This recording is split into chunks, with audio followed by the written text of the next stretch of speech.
Iran का सबसे बड़ा वेपन पता है क्या है?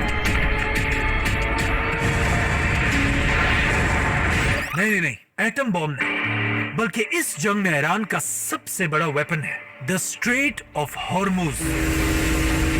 Strait of Hormuz actively shut down by the conflict. As well as escort tankers through the strait if needed. All navigating through the Strait of Hormuz is forbidden. ये है दुनिया में ईरान की लोकेशन, और ईरान के बिल्कुल पास समंदर का एक छोटा सा रास्ता है। ये दिखने में तो छोटी सी जगह है, लेकिन असल में ये कोई आम रास्ता नहीं, Now, oil prices have been on a roller coaster. क्योंकि ये छोटा सा रास्ता है। So small that you couldn't even fit Luxembourg inside of it. आज पूरी दुनिया की इकोनॉमी का सबसे इम्पोर्टेंट पॉइंट The है, strait is a major international shipping route for oil and gas. क्योंकि इस छोटे से रास्ते के आसपास सारी ऐसी कंट्रीज हैं जहां दुनिया में सबसे ज्यादा ऑयल पैदा किया जाता है। About 20% of global oil supplies are transported through the waterway. जैसे कि Kuwait, The country with the 5th largest oil reserves in the world. Iraq, Bahrain, Qatar, UAE और even Saudi Saudi Arabia. Aramco, it is the largest energy company in the world. और इसी तेल की वजह से आज ये सारी कंट्रीज दुनिया की सबसे अमीर कंट्रीज में से हैं।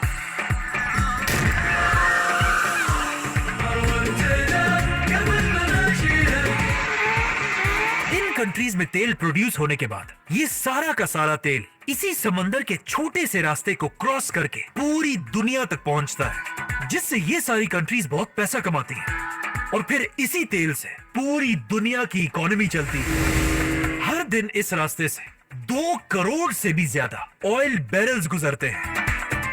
मतलब हर साल इस रास्ते से दुनिया में ट्रिलियंस ऑफ डॉलर्स का बिजनेस होता है।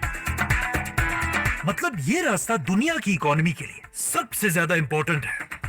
लेकिन इस रास्ते में एक बहुत बड़ा मसला है। इस रास्ते के बिल्कुल बीच में गुजरने के लिए एक बहुत ही तंग जगह है, और हर कश्ती को यहां से गुजर कर जाना लाजमी है। और ये छोटा सा रास्ता सिर्फ और सिर्फ 40 किलोमीटर है, और पिछले 40 साल से इस छोटे से रास्ते पर एक ही आदमी का कंट्रोल होता है, और वो है ईरान का सुप्रीम लीडर। यही वो रास्ता है जहां से आपकी गाड़ी या मोटरसाइकिल तक पेट्रोल पहुंचता है, और इसी रास्ते की वजह से बसेस, ट्रेन्स और इवन जहाज भी चलते हैं। और इस बात का हमेशा से ईरान को अच्छी तरह पता है। इसीलिए जंग शुरू होने से पहले ईरान बार बार अमेरिका को धमकियां दे रहा है Iran has now issued a new warning to the United कि States. अगर तुमने हम पर हमला किया तो हम ये रास्ता बंद कर देंगे, No ship is allowed to pass the Strait of Hormuz. जिससे पूरी दुनिया की इकोनॉमी को एक बहुत बड़ा धचका लगेगा। लेकिन अमेरिका ईरान की धमकियों से रुका नहीं, बल्कि अमेरिका और इजराइल ने मिलकर अपनी पूरी ताकत से ईरान पर हमला कर दिया। और जंग शुरू होते इजराइल के 200 फाइटर जेट्स तेजी से ईरान की तरफ रवाना हुए, और ईरान के supreme leader Ayatollah Ali Khamenei को शहीद कर दिया।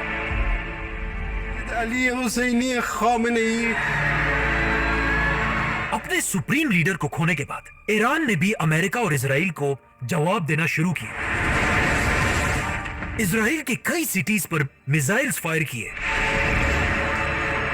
इसके बाद ईरान अमेरिका के बेसिस पर भी हमले करने लगा, और आखिर अब जब ईरान का सुप्रीम लीडर फौत हो चुका था, ईरान ने अपनी तारीख का सबसे बड़ा वेपन निकाला, जो इससे पहले ईरान ने कभी नहीं किया था। अचानक ईरान के पास स्ट्रेट ऑफ हॉर्मुज से जितनी भी कश्तियां गुजर रही थी, अचानक इन बड़ी बड़ी समंदरी जहाजों के रेडियोस बजने लगे। इन रेडियोस पर ईरान की नेवी का मैसेज चल रहा था, Iran Islamic Revolutionary Guard Corps ने जिसमें ईरान की फौज ने इन जहाजों को हुक्म दिया कि आज के बाद इस स्ट्रेट ऑफ हॉर्मुज से एक भी कश्ती नहीं गुजरेगी। no ship in every type is not allowed to pass from the Strait of Hormuz. और अगर किसी ने भी इस रास्ते से गुजरने की कोशिश की, ईरान की फौज के इस ऐलान के बाद इन बड़ी बड़ी कश्तियों ने स्ट्रेट ऑफ हॉर्मोज खाली कर दी। It's revolutionary goal. ये सारी कश्तियां अब तक स्ट्रेट ऑफ हॉर्मोज के पीछे फंस चुकी हैं और इन कश्तियों में ऑयल के मिलियंस ऑफ बैरल्स पड़े हुए हैं, जिसकी वजह से आज कई कंट्रीज के पास आहिस्ता आहिस्ता ऑयल और गैस खत्म होने वाले हैं और दुनिया की इकोनॉमी तेजी से गिर रही है और